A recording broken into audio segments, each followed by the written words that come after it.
Okay, good morning, everyone. Welcome to Wednesday.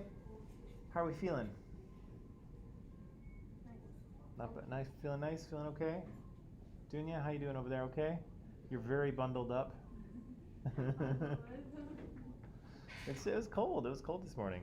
I wore my hat.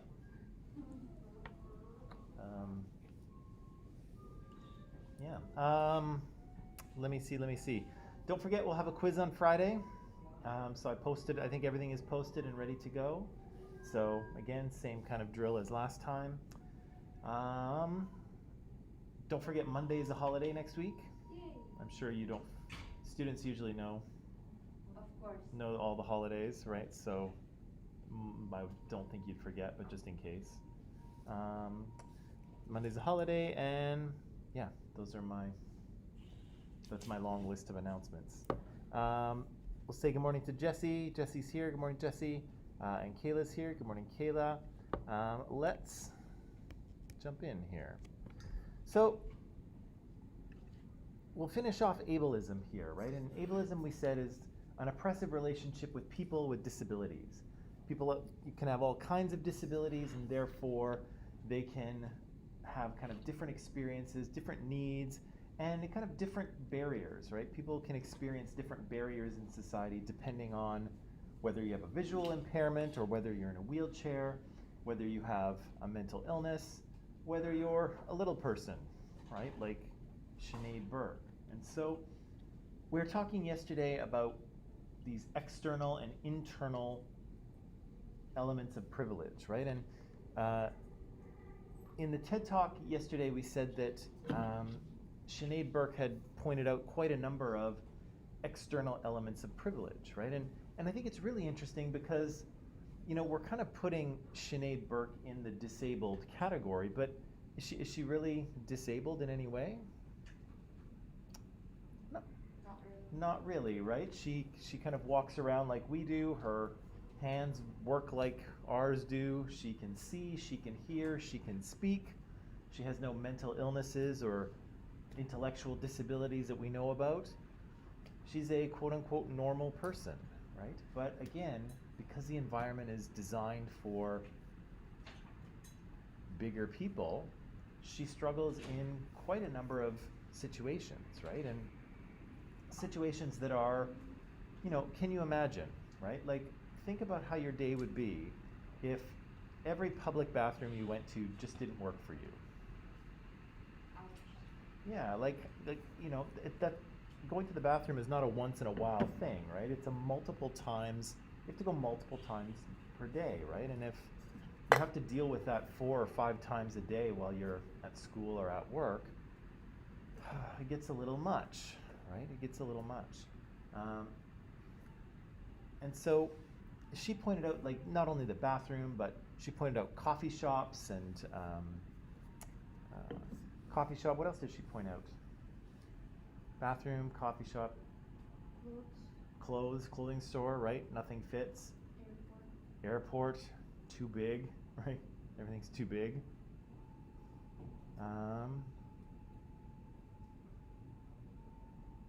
Yeah, even a chair, right? Like, think about if she goes to the coffee shop and she goes to Starbucks, she manages to get her coffee, right, without spilling it on her.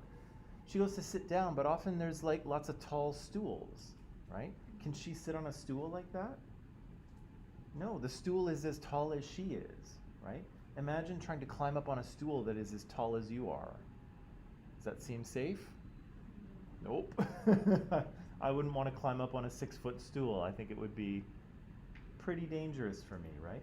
And, not only dangerous, but not very graceful, right? Especially if, we're in the business world, we're maybe meeting clients or going to meetings.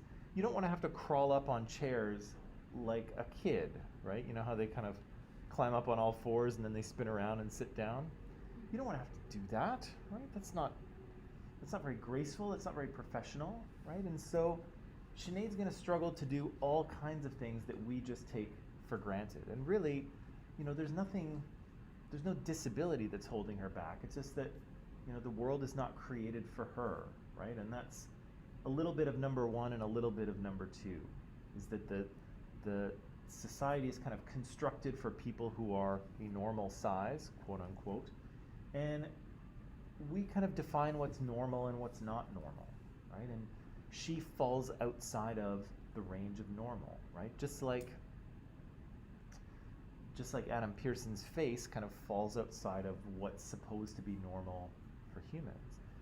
And again, I'll encourage you to think about, I showed you those two faces yesterday, Adam and Steve Carell, and I said, think about the boundary between a normal and an abnormal face, right? When does a face become not normal?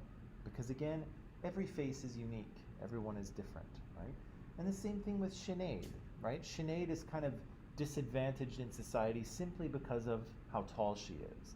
So where's the boundary between normal and abnormal, right?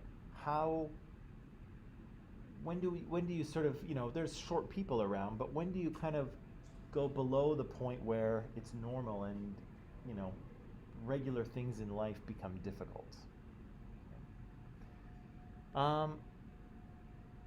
So we can see this all around. Again, if you look at bus seats are kind of built in a particular way, right? And they try to accommodate for people, right? There's lots of handholds and things for people who need help sitting down and standing up, and there's seats with a little more space in front if people have walkers or some sort of assistance device.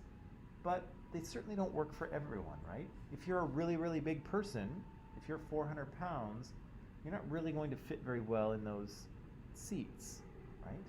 And if you're, 300 or 400 pounds, you might find that it's difficult to sit down anywhere at all, because most chairs have a weight rating, and their weight rating is usually in the quote-unquote normal range, right? So the chairs you're sitting on now, I think I looked them up at one point, and I think they're rated for about 225 or 250 pounds. So more than enough for any of us, right? But if you weigh 350 pounds or more, you probably shouldn't sit on that chair, right? And in fact, you probably shouldn't sit on any chair, because most chairs are not weight rated for that much, right? And imagine, you're quite heavy, you're probably tired from carrying all of this weight, but you can't really sit down anywhere, right? Because most chairs won't support your weight, right? And if you do sit down and a chair breaks below you, first of all, how humiliating, right? Yeah. But second of all, dangerous, right? Having a chair collapse underneath you is a dangerous thing. And so, again, most people, society is not designed for people who fall farther outside of that normal range, right? Whether you're small, like Sinead Burke is, or whether you're large, right? You can kind of struggle to find things that will work for you in society. And again, that's because society is created with the dominant group in mind, quote unquote normal, people who fall inside the realm of normal. Okay, talked about that yesterday. So I showed you the faces. I won't go through that again. We just talked about that. Talked about those things as well. Okay, so talked about all that. We talked about Sinead. Okay. So let me summarize this for us, okay? So, in short, we've kind of seen just a little bit about how the lives of people with disabilities are limited in some ways in society, right? And we only looked at two, right? We really only looked at Adam, who has a facial disfigurement, and we looked at Sinead, who has achondroplasia, right? So she's quite short. But there's all kinds of different people in this group that we haven't really talked about, and they all have kind of unique struggles. The other thing we should probably pay attention to is that this is not a small group of people. We often think it is, but when you factor in, all the different ways in which you can have a disability, it's a pretty significant chunk of society. And I think I've heard the number of about 20%, if you include physical, mental mental illnesses, developmental disabilities, intellectual disabilities, that you actually have a large collection of people that really we don't accommodate for very well in society, right? Some people are accommodated in some ways, but others are really not, right? And mental illness is probably the one I think that stands out the most here, at least here in Canada. We do a good job of taking care of people's physical health, but mental health has lagged quite far behind. And there's still a lot of stigma about having a mental illness. Would you say that? Would you say that mental illness is kind of thought of negatively? Yeah. Like imagine the reaction, if you told people, if you said, "Oh, you know what? I don't know how to tell you this, but I have cancer," right? You would probably get a lot of sympathy, I would think, right? "Oh no, that's terrible. Do you need anything? You'll be okay." People would be trying to support you, right? But if you said, "Oh, I don't know how to tell you this, but I have bipolar disorder," people would be less comfortable, I think, and they would kind of struggle to kind of comfort you or know what to say or do, right? And I think, again, because there's a lot of stigma around mental illness. Does anyone know anyone with a mental illness, like a significant one? Yeah? No? Do you want to talk about it at all, or not really? I have a friend, she has ADHD. Okay. So yeah, it's kind of like, I don't really understand this illness because it's so complicated. But I know that it's very hard to, like, it's very hard to talk with her because she always, like, when she talks, yeah, exactly. Her mind is like going to another thought, to another thought, to another thought, and she can't like make the whole sentences without like going to another sentences. So it's so complicated. Yeah. Just bounces from one thing to another, and it's hard to just talk about one thing for exactly. a couple minutes, right? Yeah, and ADHD is pretty common as well, right? That's attention deficit hyperactivity disorder, right? Lots of kids kind of get diagnosed with it. Sometimes it kind of goes away. Sometimes people retain it into adulthood. But yeah, that's one for sure. And it can have a pretty significant impact on your life as well, right? Because we kind of require people to focus in most jobs, right? Most jobs and in school, that kind of way of being doesn't really work very well, right? It's better if you can sit still. It's better if you can focus on one thing.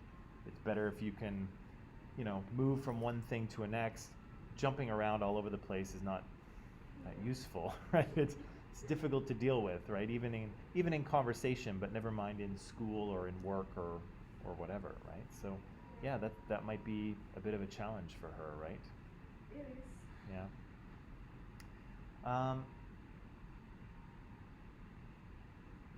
So one of the issues here is that people with disabilities are, again, society is not designed for them, but there's also a lot of stigma or stereotypes about people with disabilities, right? Particularly people with, again, mental illnesses, right? So, we're very good at looking at people with physical illnesses and saying, "Oh, that's terrible. What can we do for you?" But people with mental illnesses are crazy, right? They're weird, and we kind of want to kind of push them away, sort of thing, right? And again, we've gotten better with that here in Canada in the recent past, but I think people still struggle to talk about mental illness and mental health, and certainly if someone is struggling with that, it's hard for them to go and get help, right? Because, again, if you broke your leg, you wouldn't think twice about going to the hospital and saying, "Put my leg in a cast, please," right? You wouldn't think anything of it. But when people are having, severe anxiety, severe depression, if their moods are kind of going up and down, or if they're having other distress, it's hard for them to find help, right? And again, part of the reason is because we don't have, here in Canada, we don't support mental health as well as we support physical health. But the other reason is because there's stigma, right? It's embarrassing, right? It's embarrassing to admit that, you have a mental illness. It's not embarrassing to admit that you broke your leg, unless it was in a stupid way. But you can always make up another story.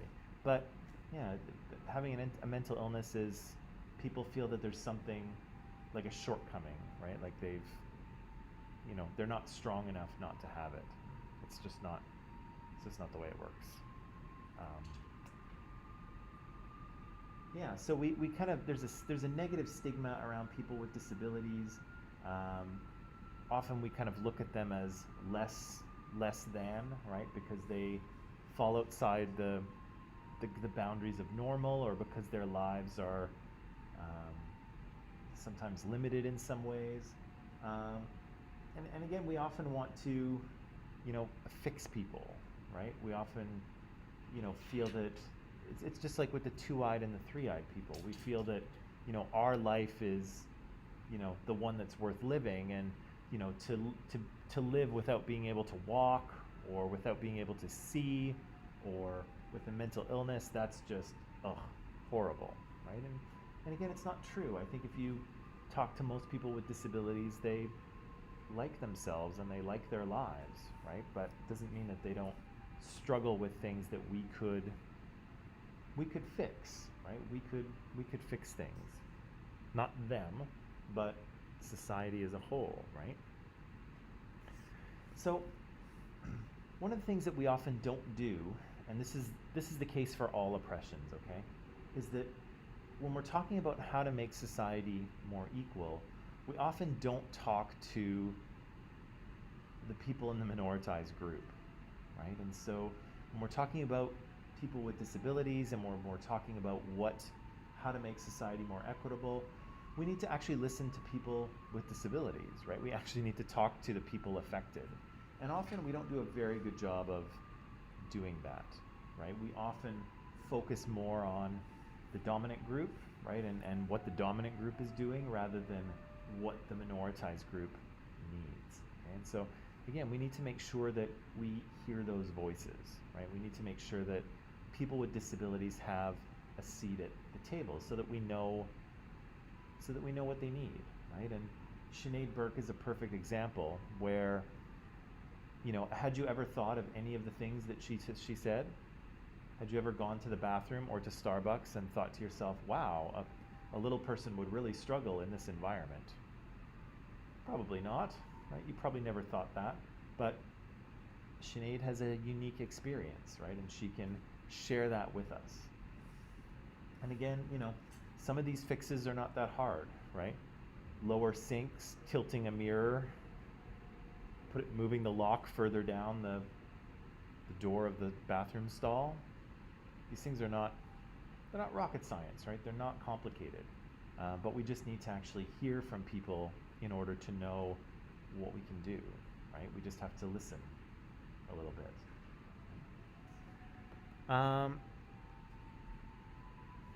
Yeah, so we've talked about this a lot. Able-bodied people in society have structural privilege, right?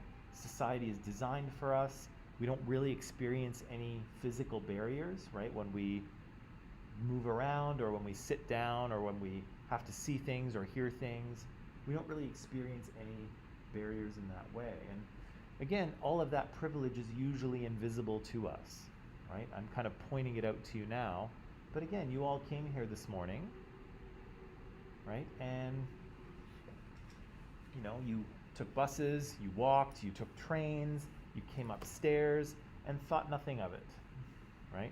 Well, maybe on the stairs you thought, oh, why do I have to do all these stairs? But you got up them anyway, right? And so again, one of the things that we see is that we don't really see the barriers that other people experience, right? Unless they actually point them out to us, right? So, and we need that, right? We need people to point out what they need, right? And what's missing. Yeah, we also have internal privilege as well, right? Or there's internal aspects to our privilege. So again, you and I can walk through society, and not only do we not encounter any barriers, but people don't really look at us differently, right? They don't stare at us like they do Adam. They don't stare at us like they do Sinead. They don't take pictures of us or come up and talk to us and forget all of their manners. We don't really have to deal with that, right? But Adam deals with that every day, right? There's no way for him to hide his face, right? Everyone sees it. There's no way for Sinead to hide the fact that she is this tall, right? And so they have to go out there and kind of deal with people, deal with people's attention, whether it's positive or negative, right? And again, most of us have the luxury, the privilege of just walking around and not having anyone bother us, right? Unless we're really good looking. I have that problem all the time.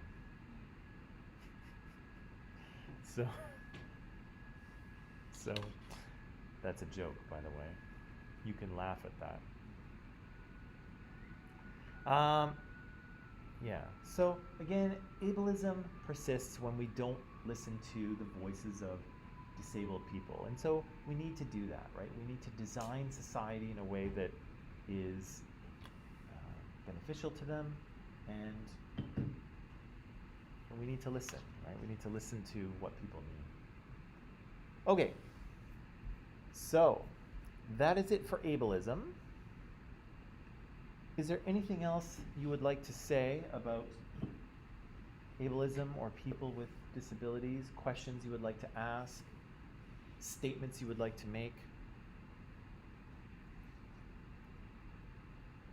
Eunice, I felt like you wanted to say something there. No, I understand. It's my first time. I didn't know what ableism was before this. So it was last learning about inmates.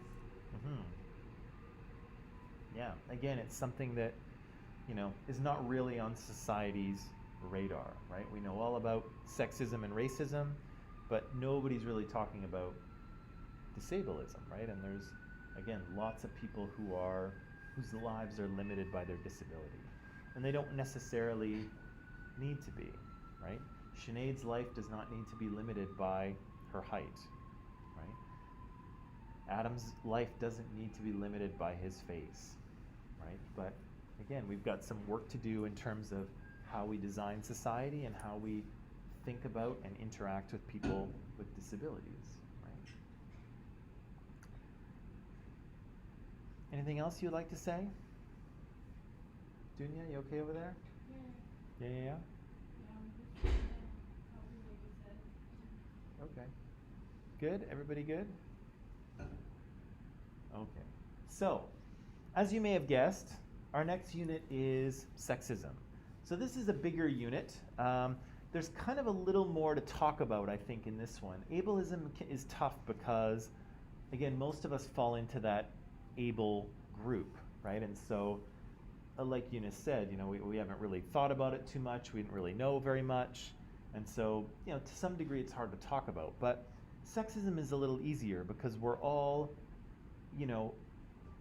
we're all a certain gender in society, and we're all trying to, and that's an important part of our identity, right? So I think there's more to talk about here. It's kind of, it can be more interesting if you choose to make it interesting by asking questions and talking and things like that, but we'll see how it goes, okay? So, in this section, we're going to be looking at sexism, and we're going to pay particular attention to popular media in this chapter, okay, or in this unit, okay? So we're going to look at how sexism is manifested, how do we see it, how do some of these ideas, sexist ideas, kind of spread, how do we find them in popular culture, what are they, and again, how we can sort of fight back against these, or how we can create more inequality, okay? So again, we'll be looking at sexism, but with a little more focus on popular culture and popular media, okay? Good so far? All right. So, a few definitions, because sometimes this can get confusing, and sometimes people struggle to talk about racism and sexism simply because they don't have the right words, right? They don't have the right vocabulary. And so having the vocabulary can really help you straighten some things out. And so the first thing to talk about in sexism is sex, and not the fun thing that people do, but a person's individual sex. So we're talking about their genetic and sort of physical body, right? So if you've taken biology and you know a little bit about human genetics, you'll know that all of us have either two X chromosomes or an X and a Y chromosome, right? So our 23rd chromosome is a sex chromosome. You get one from mom, one from dad, and if they both happen to be X's, congratulations, you're a female, right? If you get an X and a Y, congratulations, you are a male, okay? So this kind of, sex is sort of biologically determined. It has to do with your genes, and those genes, of course, create your physical body, right? So females have a certain body type that we're familiar with. Males have a certain body that we're familiar with as well, right? And so sex, for the most part, is a biological thing, right? It's a genetic thing. It's a phenotypical thing, right? So it's how your body how those genes express themselves in your body. But often when we talk about sex in this context, we're talking about sex assigned at birth, okay? Because when you're born, when all of you were born, I know you all come from different countries, but I pretty much guarantee that nobody did a genetic test on you to see what sex you were, right? You came out, right? However, you came out of mom, the doctor held you up, looked between your legs basically and said, it's a boy or it's a girl, right? And that's what they do, or at least that's what they do on TV. So your sex is kind of assigned at birth based on your physical body, right? The doctor looks at this little baby and says, it's a boy or it's a girl, okay? So sex is a biological thing. Now, it's probably worth mentioning that there are some people who don't fit into one category or the other. This seems like it would be a case where you're either male or female, that's it. But biologically speaking, there are people who don't quite fit into one of these categories, okay? So they wind up with maybe two X and a Y chromosome, so they have an extra chromosome, which makes them, makes them kind of intersex, right? Because they have two X's, but they also have an X and a Y. So you have to kind of see how their body manifests itself as kind of a male body or a female body. There was a really neat case of a woman who, I think she's a woman, and when she was originally conceived, there were two eggs. So she had a little brother embryo, but as they both developed, her embryo kind of enveloped his, and so her mother gave birth to just one child, but she has the DNA of both her and her brother in her. So depending on if you do a genetic test on her, you'll get two sets of DNA, even though it's just her that was born. So that's kind of weird. But so there is some weird stuff, not weird. There is some non-typical stuff. Sometimes you get situations like that. Sometimes you get an extra chromosome. Sometimes people are born with genitalia that's kind of part way between male and female. And it's not as uncommon as you might think. You might think that it's super, super rare and that it never happens. It actually happens a little more than, again, I don't have the stats on the tip of my tongue sort of thing, but people who don't fit into male or female categories, they do exist. There's a number of them, okay? Sometimes it has to do with chromosomes or genetics.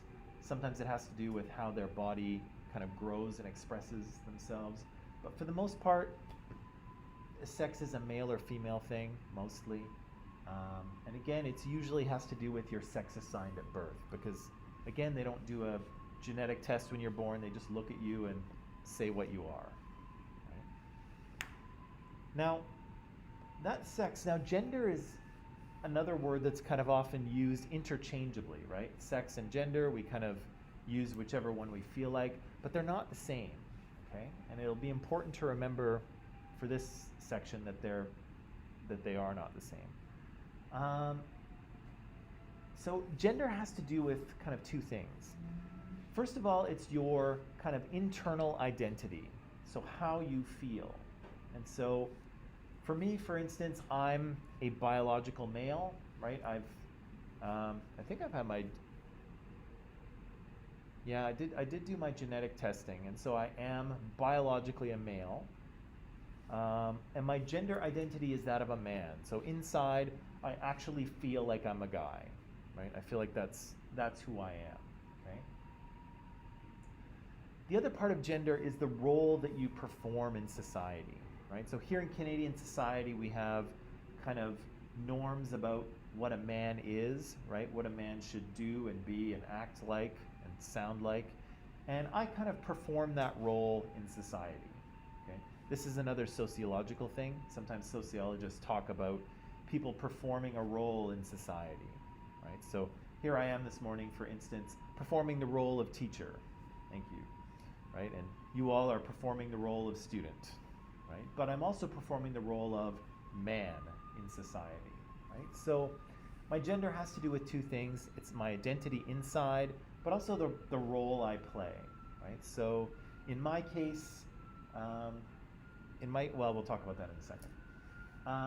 And all of you have a gender identity as well, right? You have a certain feeling of being either a man or a woman, or maybe being none of those, okay?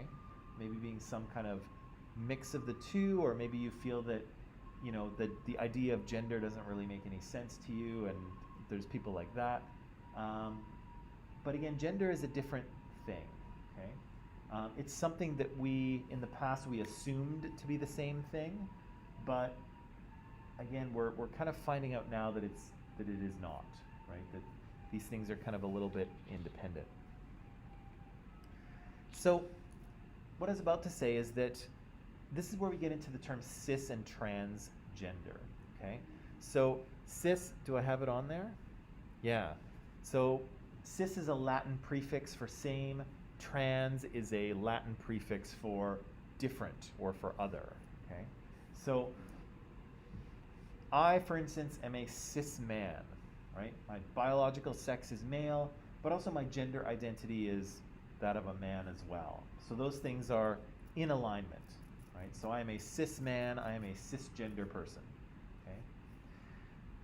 Some people, however, are not, right? Sometimes their biology or their sex assigned at birth is not the same as the way they feel inside, right? Their gender identity is different from their physical body. And so those people we call transgender. Now, they don't have to actually do anything to be transgender, okay? So they don't have to, they don't have to dress like the opposite gender.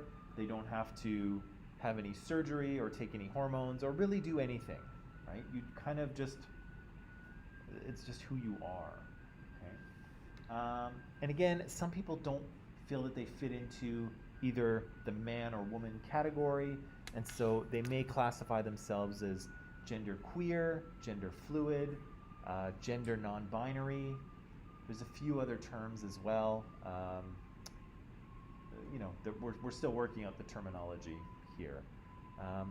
But the point is, of course, these things are a little bit different, okay? We should also talk about sexual orientation and sexual identity, okay? Because again, these things get, if you want to use a fancy word, you can say conflated, so they get combined. But really, we should separate them out, right? And so someone's sexual orientation is who they desire as a sexual partner, right? So do you desire men? Do you desire women? Do you desire both? Do you desire neither? That kind of affects your sexual orientation, right? And this one's a little tricky because it's kind of based on gender, right? Because if you're if you're heterosexual, what does that mean? Feel like the opposite sex. Yeah, hetero is kind of the opposite thing, right? So if you're heterosexual, you are into the opposite gender, right? If you're homosexual, you are into the same gender, right? So sexual orientation is kind of strange because you have to talk about gender first, right? Like you have to identify your gender in order to figure out the sexual orientation, right? If I say that a person, I'm thinking of a person and they're heterosexual, you kind of have to know what their gender is in order to figure out who they're interested in, right? So in kind of language terms, these two are connected, okay? So sexual orientation is who you're interested in as a sexual partner. Again, could be the same sex, could be the opposite sex, could be both, could be neither, right? All of these things are normal, but some of them are certainly more common than others, right? Now, your sexual identity is a little bit different, right? And that's the identity you take on, maybe based on your sexual preference or sexual orientation, but also based on your society, okay? So, for instance, there are places in the world where homosexuality is unapproved, right? Not approved of, illegal. In some cases, you can actually go to jail or, yeah, be subjected to violence, yeah. So some places in the world, homosexuality is illegal, right? Now, do you think in those countries that there are no gay people? There is, but they choose to be quiet and keep it hidden rather than being like singled off. Yeah. Yeah. So, yeah, in places where it's not safe, people will choose another sexual identity, right? So if you live in a country where homosexuality is illegal, are there gay people? There sure are. Are you going to see them? No, you're not, right? They're going to present themselves to society as straight people, right? Because their society says that is the only sexual identity you may have, right? You may be a straight person, and that's it. If you're not, big trouble, right? So, again, people will express a different sexual identity than their orientation, right? Some young people will do this too if they kind of discover that they're gay or lesbian or bisexual or whatever. Sometimes they'll be a little bit uncomfortable sharing that information with their parents or with their friends or with others. And so they kind of may express a different sexual identity for a while as well, right? They may be gay or lesbian, but they may kind of, pretend to be straight for a while until they can kind of get comfortable enough or brave enough to express themselves, right? And sometimes that takes a long time, right? I worked with a guy years ago who he was gay, but he was married to a woman. I think they had 2 kids, and he finally told everyone he was gay, I think when he was about 50 years old. So he and his wife got a divorce, and he finally told everyone. So he had been expressing the sexual identity of straight man for quite some time, but really that wasn't who he was, right? His sexual orientation was different.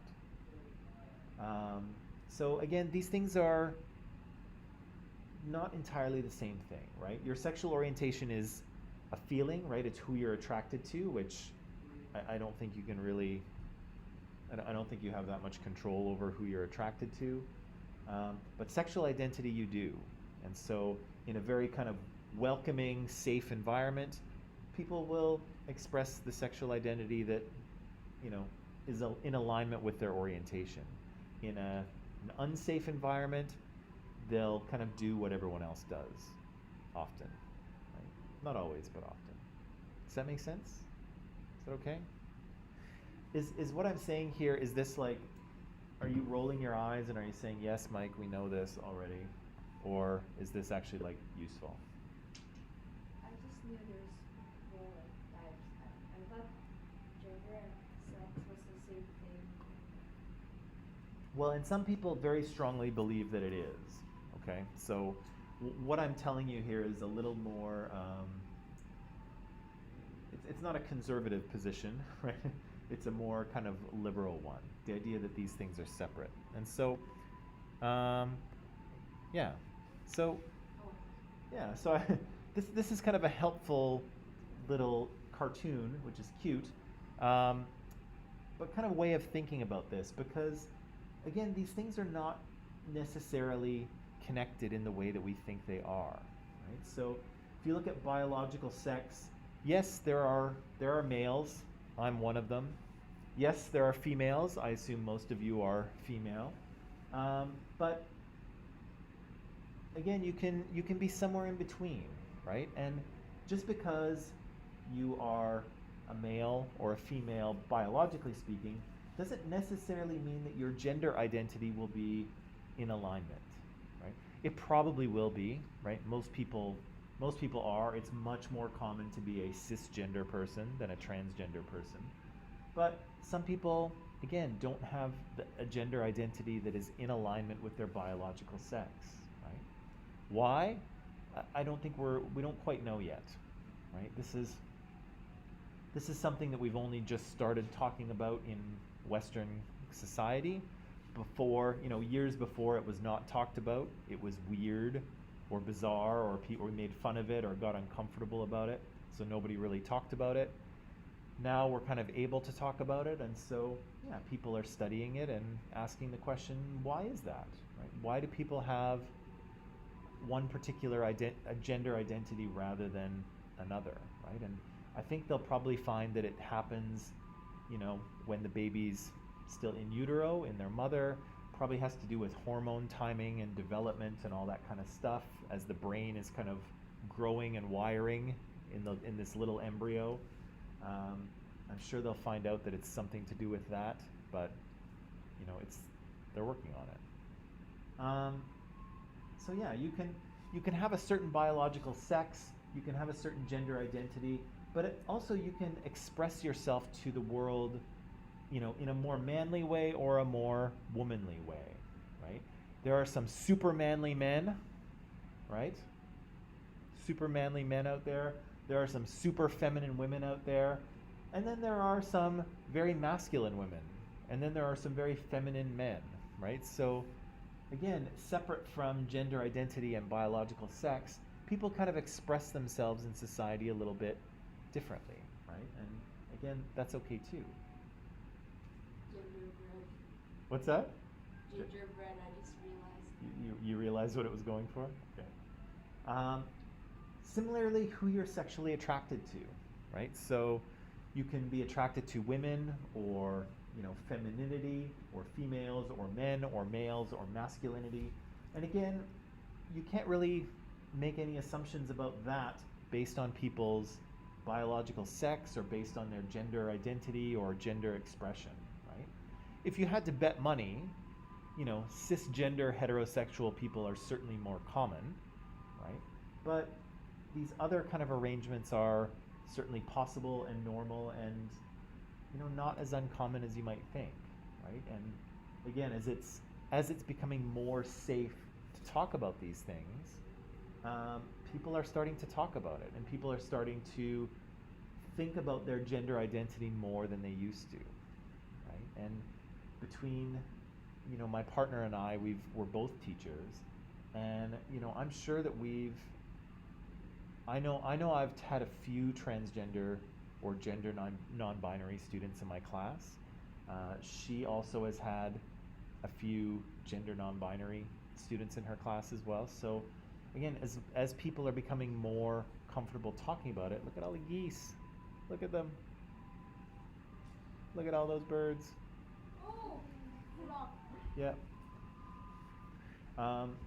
Yeah, as people are becoming more comfortable talking about this, we're learning more, right? And in a situation where it's not safe to talk about these things, we never hear about it, right? But as it becomes more safe, people start to talk about things, right? And talk about their experiences and how they feel and what they're interested in and what they're not interested in. So, and again, there's an added um, element here is who people are romantically attracted to.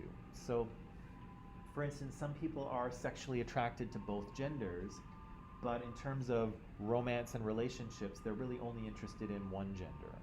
Right? That's not unheard of either. Right? So all of these things kind of work a little bit independently. And so just because we see someone walking down the street and we identify them as a man or as a woman, doesn't really mean that we know any of this stuff, right? Again, if you had to bet money, I would bet on cisgender straight people because they're definitely in the majority. But lots of people, kind of fall onto other places in the spectrum as well, right? So it turns out that humans are a lot more complicated than just, you know, we have men, we have women, and they're all straight, right? turns out humans are more complicated than that. Okay, would you like to take a little break? A little break? Okay. Little break, and then when we come back, I have a little activity/assignment for you to do. Okay? All right.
All right, welcome back, people. So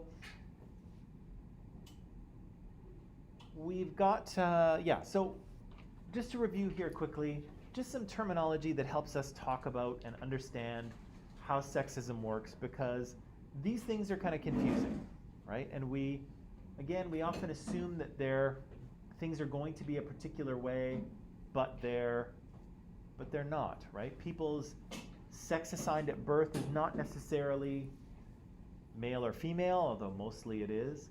But then all these other things, their gender identity, their gender expression, their who they're sexually or romantically attracted to, that's really difficult to predict, right? And again, it's much more common to be cisgender and heterosexual, but not always, right? Not everyone is like that. So that brings us to this. That brings us to this. This little exercise has to do with this particular alien, okay? So this is an alien that has come to Earth, and the alien's job is to kind of blend into Canadian society and study humans here, okay? The alien has come to study humans. It can shapeshift. It can transform into humans. Dunya and Edel, I'm a little concerned that you're not hearing me, because I'm going to ask you to do something with this, and I'm worried that you will be confused. Okay.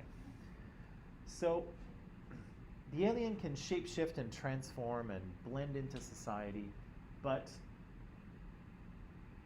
it doesn't really know how to act. It comes from a planet where there really is no gender. And so when we tell this alien, well, if you want to study humans, you have to act like a boy or act like a girl, the alien doesn't get it. The alien doesn't know what that means. And so we have to kind of teach it, okay? And that kind of leads us to what this assignment is going to be, okay? And so in this assignment, you're going to teach this alien either to act like a boy or to act like a girl. Now,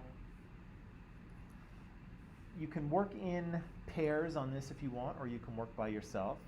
I would assume that the easier thing to do would be to give the alien rules to act like your gender, okay? So if you're a woman, I think it might be easier for you to come up with rules of how to be a woman. If you're a man, it might be easier to come up with rules to be a man. But I won't make you do one or the other. So you choose which one you want to do. I assume it's easier to do rules for the gender that you're from, but that's up to you, okay?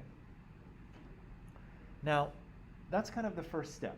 And so what I'll ask you to do is to take some time, brainstorm, come up with as many rules for being a woman as you possibly can, or being a man as you possibly can, okay? And what you'll do with those after is that you will, do I have it here? Yeah, that's the first step. The second step is to choose 3 that you think are the most important and explain why they're the most important ones for the alien to remember. So if the alien forgets everything you tell it and it just remembers 3 things, what 3 things should it remember?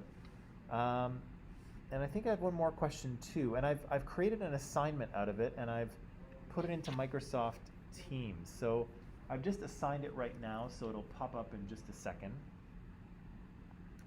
And so that's what we'll do. This will be the first step, okay? So maybe what I'll do is I'll give you some time here. I'll put some time on the clock, and I'll let you think of as many rules for being a woman as you can. Now think about what the alien has to do, right? The alien has to walk around and interact with people.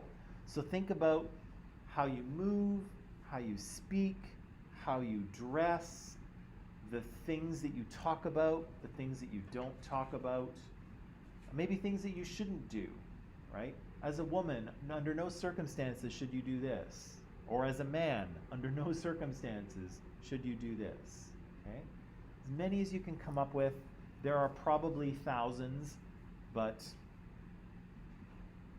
do your best to kind of brainstorm and come up with as much as you can, okay? So I'll put some time on the clock. Well, I'll put 12 minutes because my timer is already set for that. And then we'll see how that goes, okay?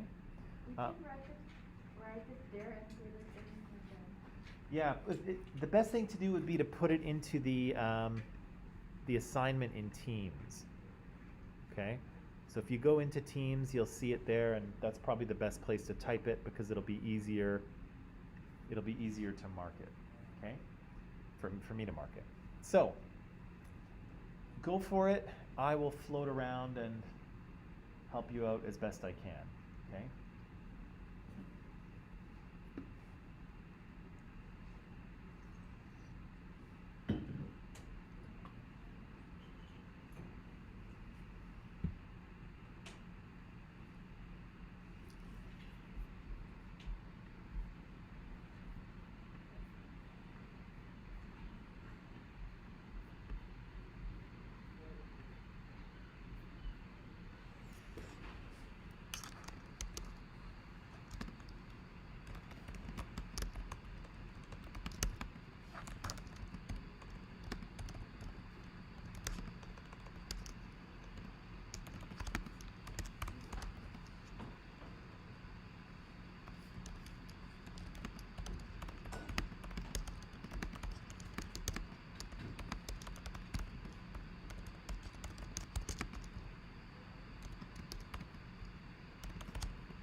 still thinking what we write. As I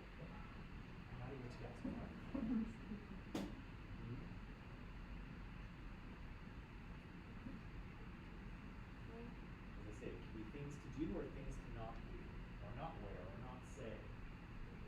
Ways you should or shouldn't sit. Any of those things. You also just phrases or something. Yeah. Yeah. Yeah, you can point form them. So, do this, wear this, don't do this, be interested in this. When you speak this way, or don't speak this way. Or whatever.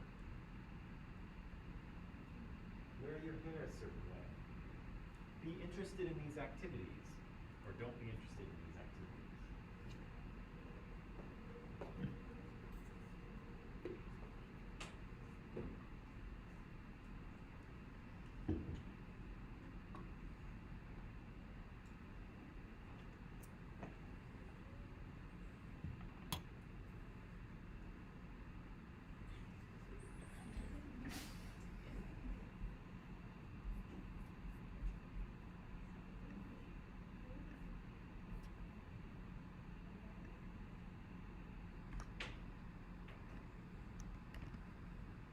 How do you feel like walk side to side with a drunk person? Walk side to side like a drunk person? Like, you know how like if a drunk person walks there, like they tilt their Yeah, but this is gender specific, right? So are you doing how to act like a woman? yeah. Okay. Like how they should act, like how to walk. Yeah, how should a woman walk? Straight ahead with good posture. Is that a womanly walk? No. How should women walk? What's desirable?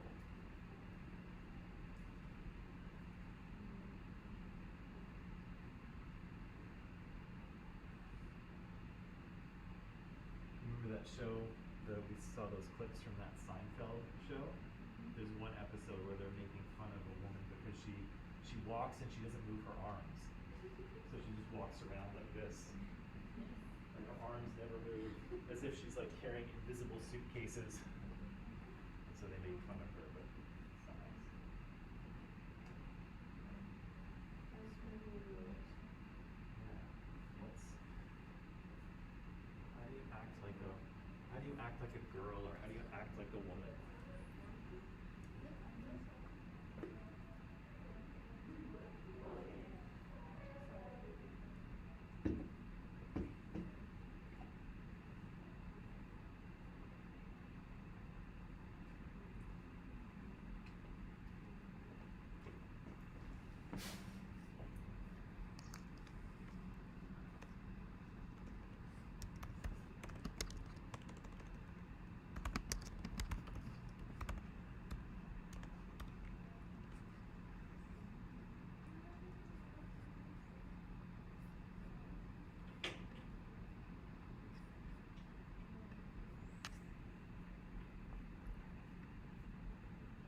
right.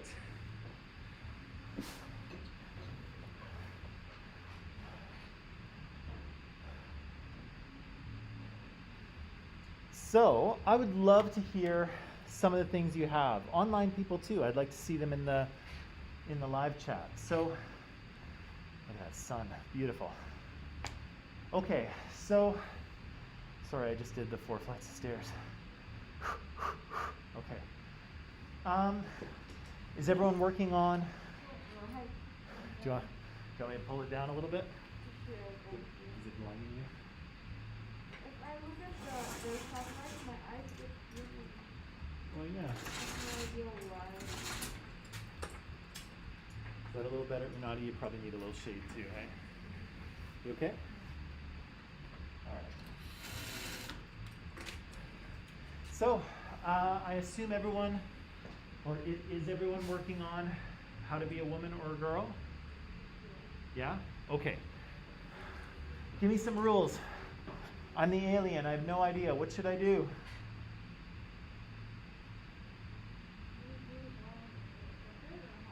What's that?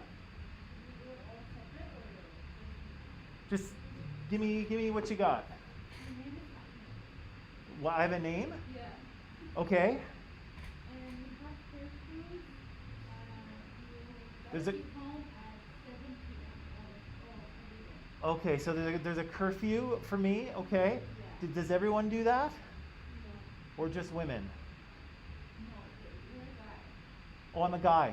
Yeah. Okay, so you're doing for men? Yeah. Okay. All right, so why is there a curfew? It's just a rule. Okay. My rule. Okay. What else you got?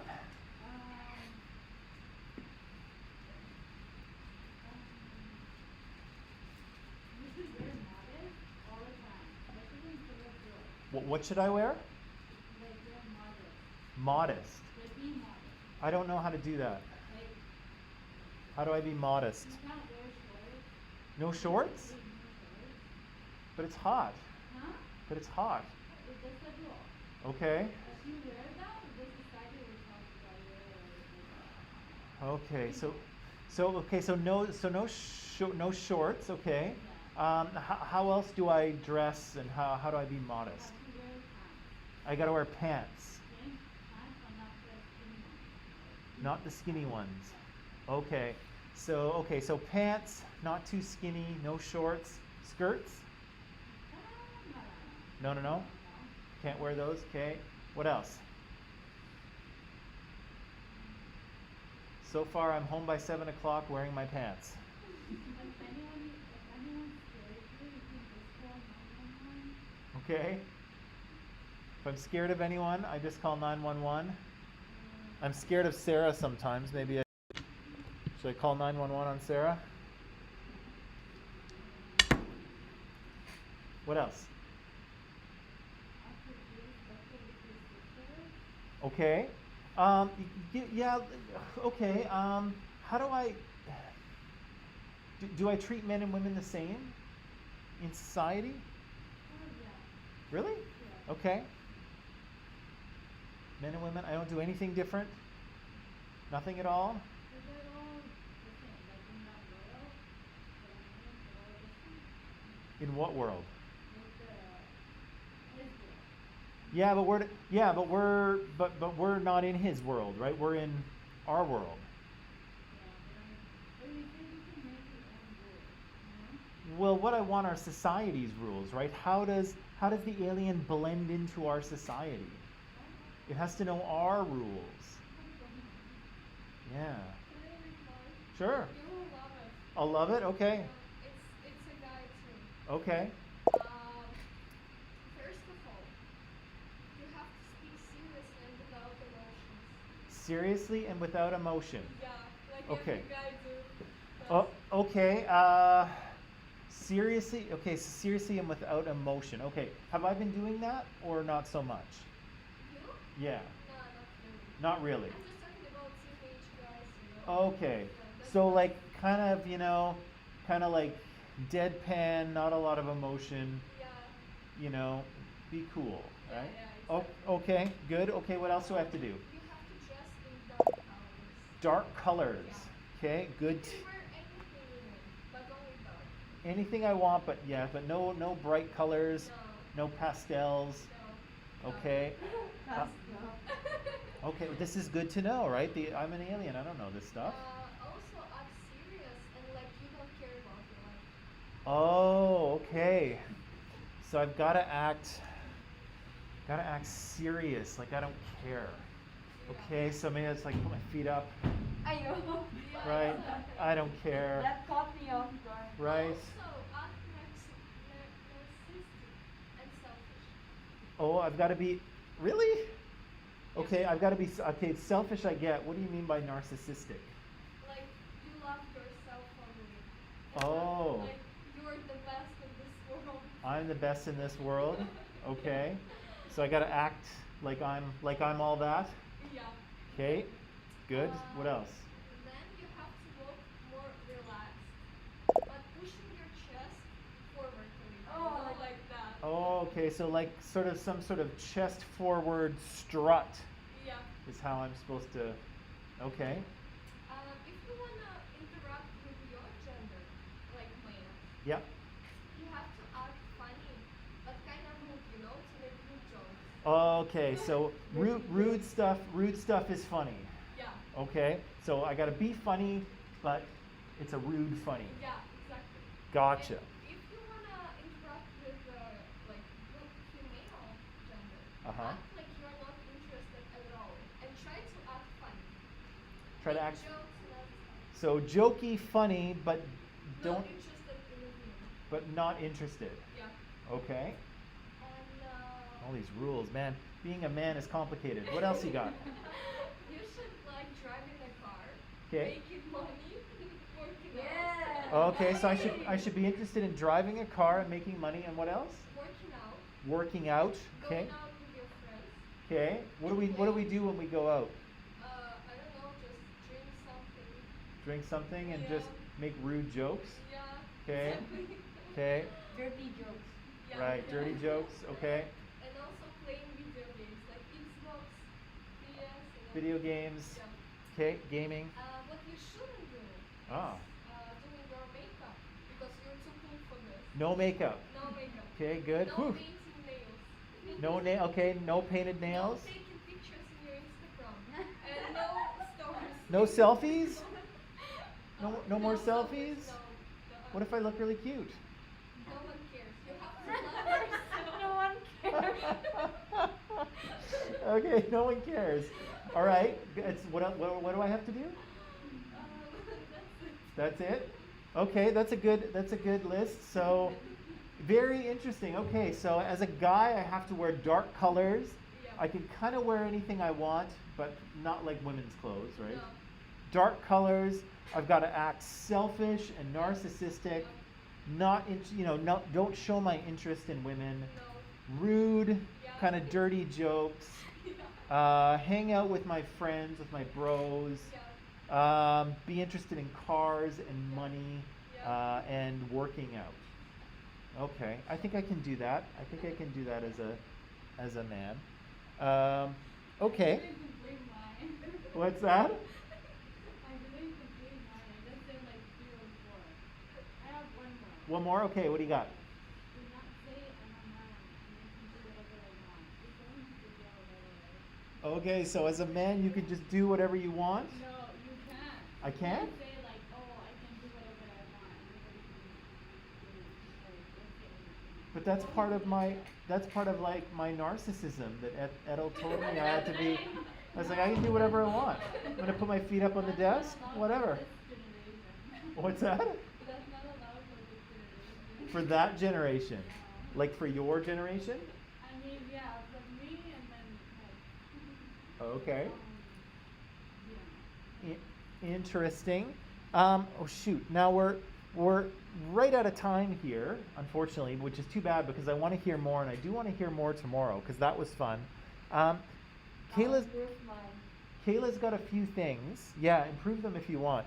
Kayla's got a few things, and I just want to put them on the screen because she was nice enough to add them in, and I don't want to ignore her. So this is for how to be a woman. So feminine accessories. So earrings, rings, necklaces, right? Those are things that I guess guys should not really wear, right, Edel? Yeah. No jewelry. Never. No jewelry. Never. Watches. That's okay. I don't think about that. You're gonna think about think about watches. Kayla also says, yeah, you've got to sit down like a girl, right? Is there a proper way to sit like a girl? Don't put your legs up. Yeah, is it like that? No. Is that a girl sit? No. That's a good. Girls do not sit like this, right? How do I sit like a girl? Cross legs? Legs No? straight. Yeah. Just This is okay? That's how I sit, yeah. Yeah? legs put together. Legs put together? No. Like no, that? like no, just straight. Just straight? Yeah. Okay, so the important thing is that the legs should be together, usually, right? Because if you put your leg up like in a formal event, it's disrespectful, right? Yeah. Okay. We're almost done. Okay, so legs together or crossing the legs, and yeah, I guess there's elements of like female fashion, right? So like wearing female clothes like dresses, makeup.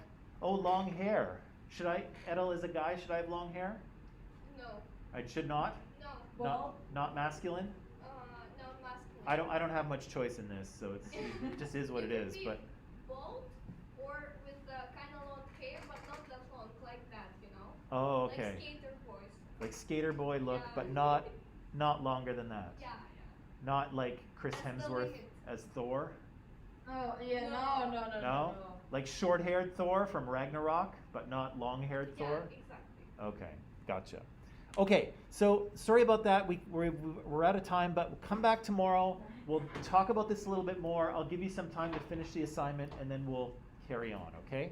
So good work. I'd like to hear from Eunice and Unati tomorrow. You're not off the hook. I want to hear from you. Because of Ethel, I feel pressure to do better. Good, good.